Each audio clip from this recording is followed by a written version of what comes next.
খুব সহজে রেস্টুরেন্টের মতো বাড়িতে কিভাবে ডাব চিংড়ি বানাবে আজকে রেসিপিতে দেখাবো। তো পুরো রেসিপিটা দেখে বাড়িতে এইভাবে সহজভাবে ডাব চিংড়ি বানিয়ে নেবে। তো এখানে এই রেসিপিটার জন্য অবশ্যই একটা ডাব চুজ করে নিতে হবে। ডাবটা যেন ভিতরে হালকা শ্বাস থাকে সেই রকমের ডাব নিতে হবে। অবশ্যই এটা ডাবওয়ালাদেরকে বললে ওরাই ঠিক চুজ করে দেবে। এখানে আমি 300 গ্রাম চিংড়ি মাছ নিয়েছি, বড় বড় সাইজের চিংড়ি মাছগুলোকে ভালো করে ধুয়ে খোসা ছাড়িয়ে পরিষ্কার করে নিয়েছি।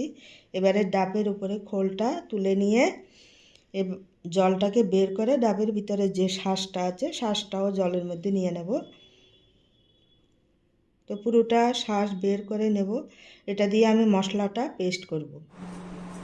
এবারে চিংড়ি মাছের মধ্যে পরিমাণ মতো লবণ আর হাফ চামচ হলুদ গুঁড়ো দিয়ে ভালো করে এপিট ওপিট করে মেখে নেব। মেখে নিয়ে একটা কড়াই গরম করে কড়াইতে দিয়ে দেব সর্ষের তেল। তো অবশ্যই এই চিংড়ি মাছ অনেকে কাঁচাই রান্না করে মশলা মাখিয়ে, কিন্তু হালকা একটু এই যে কাঁচা ভাবটা চলে গেলে খেতেও ভালো লাগে, একটু গন্ধটাও লাগে না। তো বেশি ভাজবে না, হালকা কাঁচা গন্ধটা যায় মতো ভেজে নিতে হবে। একটা মিক্সির জারের মধ্যে 2 চামচ সাদা সর্ষে, 2 চামচ পোস্ত, 4টে কাঁচা লঙ্কা দিয়ে প্রথমে শুকনো পেস্ট করে নেব। তারপরে এই যে ডাবের জল আর শাঁস আছে এটাকে অল্প অল্প করে দিয়ে ভালো করে একটা স্মুথ পেস্ট করে নেব। নিয়ে এদিকে চিংড়ি মাছটা হয়ে গেছে, এই দেখো এর থেকে আর ভাজবো না। এবার চিংড়ি মাছটা তুলে নেব। বেশি ভাজলে আবার শক্ত হয়ে যায়, হালকা ভেজে নেব। এবারে একটা প্লেটের মধ্যে চিংড়ি মাছটা নিয়ে নেব, পেস্ট করা মশলাটা দিয়ে দেব এর মধ্যে, আর দিয়ে দেব পরিমাণ মতো লবণ, দিয়ে দেব ঝাল অনুসারে লঙ্কার গুঁড়ো। তো লঙ্কার গুঁড়োটা বুঝে দিতে হবে, যেহেতু কাঁচা লঙ্কা দিয়েছি সেভাবেই ঝাল অনুসারেই দিতে হবে।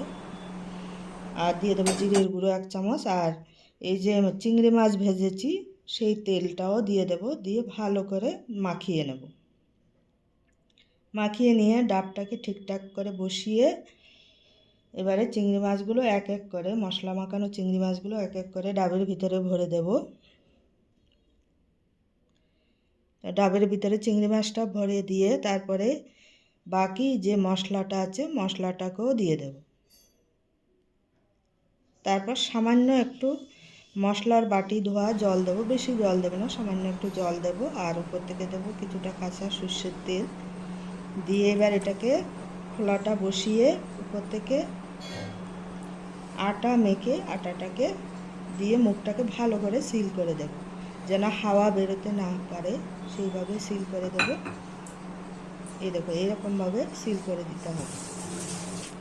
এবারে গ্যাসের উপরে ঠিকঠাক বসিয়ে দিয়ে এটাকে গ্যাসটাকে জ্বালিয়ে দেব।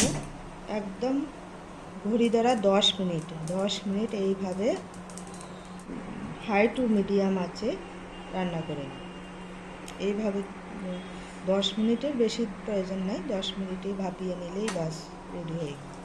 10 মিনিট হয়ে গেল, ডাব চিংড়িটা হয়ে গেছে। এবার ঠান্ডা করে দেখাচ্ছি তোমাদের। এই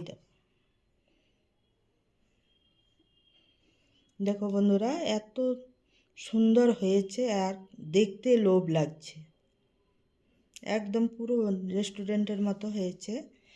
এইভাবে তোমরাও বানিয়ে বাড়িতে সহজে ডাব চিংড়ি বানিয়ে কেমন হয়েছে কমেন্ট করে জানাও।